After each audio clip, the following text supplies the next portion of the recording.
शाह और मैं असीम आज एक भाषण के माध्यम से अपने महान राष्ट्र के बारे में कुछ विचार रखने जा रहे हैं जो न केवल विचारणीय हैं बल्कि आचरण में उतारने योग्य हैं।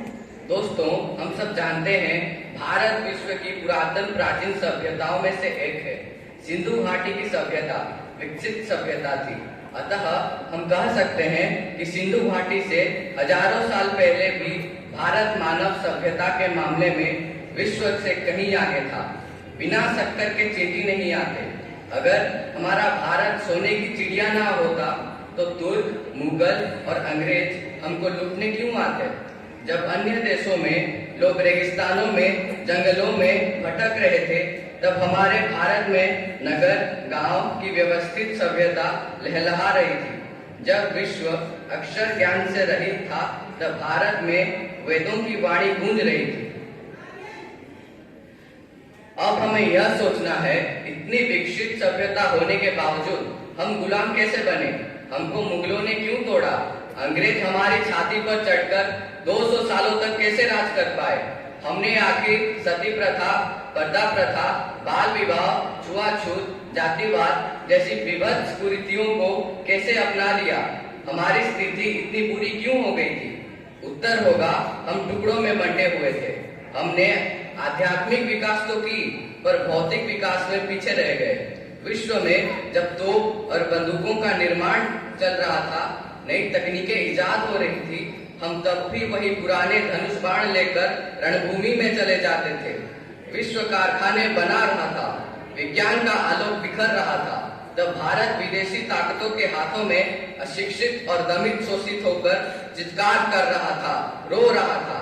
जहाँ तक कुरीतियों की बात है, वह समाज जिसको शिक्षा से दूर रख दिया गया हो, वो कुरीतियों और कुप्रथाओं से दूर नहीं रह पाता।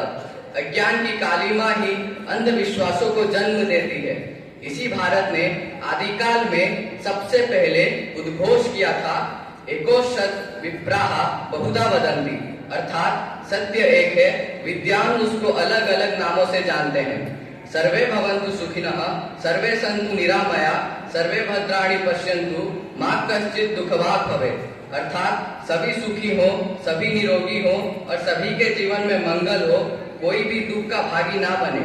अयम निजम परो वेति गणनाम लघु चेतसाम उदार चरितानाम तु वसुधैव कुटुम्बकम्। अर्थात यह मेरा है, यह तुम्हारा। इसकी गणना छोटे सोच वाले करते हैं। उदार चरित्र वाले लोगों के लिए तो संपूर्ण विश्व ही परिवार है। जननी जन्मभूमिश्च स्वर्गाद्यपि गरीयसी, अर्थात माँ और मातृभूमि स्वर्ग से भी बढ़कर है। आज आजादी को केवल 36 साल हुए हैं और हमने बहुत कम समय में बहुत अधिक प्रगति की है। यह इसी महान भारतीय सभ्यता और क्षमता का परिचायक है। आज सड़कों का बिछता जाल, यूपीआई का बढ़ता प्रयोग, चंद्रयान की सफलता, सभी इसी ओर इशारा कर रहे हैं कि आने वाली सदी हम भारतीयों की है और भारतीयों की सदी होने से हम अंग्रेजों की तरह विश्व के भूभागों को जीतने के बजाय उनका दिल ही जीतने का प्रयास करेंगे। भारत का विकास उस जर्मनी के विकास की तरह नहीं होगा जिसमें हिटलर ने असंख्य यहूदियों के साथ अन्याय किया था। भारत का विकास हमारे देश में उन आक्रमणकारी तुर्क, मुगल और अफगानिस्तानी शासकों की तरह नहीं होगा जिन्होंने हमारे पूर्वजों को लूटकर उनका सर्वस्व छीन लिया।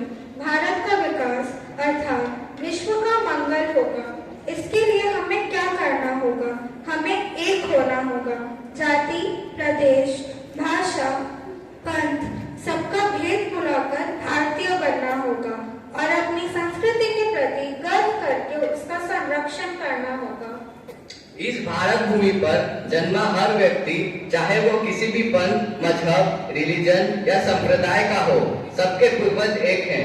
मत, विचार या पूजा पद्धति अलग होने से हमारा खून बदल नहीं जाता, हमारे पूर्वज बदल नहीं जाते।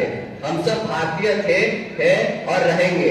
हमने अपने प्रिय भारत भूमि के टुकड़े होते बड़ा सुना है। ज्यादा पुरानी बात नहीं है। जब इसी धरती से अलग करके कुछ मूर्खों ने पाकिस्तान बना लिया, हमारे पूर्वजों का विशाल भारत हमारी फुट के कारण छोटी होती चली गई। अतः आइए इतिहास से सीख ले, भारतीय सभ्यता से जुड़े हम एक बने, पक्के भारतीय बने। हमें दूसरे देशों से ज्ञान, विज्ञान और तकनीक अच्छी बातें तो सीखनी है, पर अपनी सभ्यता को त्याग कर कदापि नहीं। जिस प्रकार समुद्र विभिन्न नदियों को अपने में समा लेता है पर अपना किनारों का अतिक्रमण नहीं करता, उसी प्रकार भारत को भी भारत ही रहना चाहिए।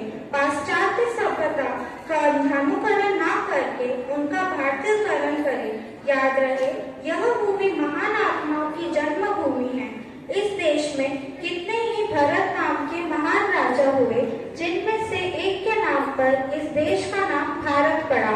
राम, कृष्ण, ऋषभदेव, गौतम बुद्ध, महावीर गुरु नानक देव, चंद्रगुप्त, चाणक्य, तेनालीराम, बीरबल, पतंजलि, रानी लक्ष्मीबाई, महात्मा गांधी, सरदार पटेल, नेहरू जी, भगत सिंह, अब्दुल कलाम और पता नहीं कितने ही महापुरुष और महास्त्रियां सब के सब इसी भारत भूमि के रज में खेले खाए बड़े हुए और विश्व वंदनीय हो गए। इस महान चरित्रों द्वारा पूजित प्रणम्य इस भारत भूमि को आइए प्रणाम करें, इसकी रक्षा करें, इसको अपने प्राणों प्राण से सींचे, इसकी महान सभ्यता को आत्मसात करें, गर्व करें, जय जय करें और विश्व में इसका नाम जगमग कर दें। किसी भी कीमत पर इसके और टुकड़े नहीं होने दें। आइए संकल्प करें, सौगंध मुझे इस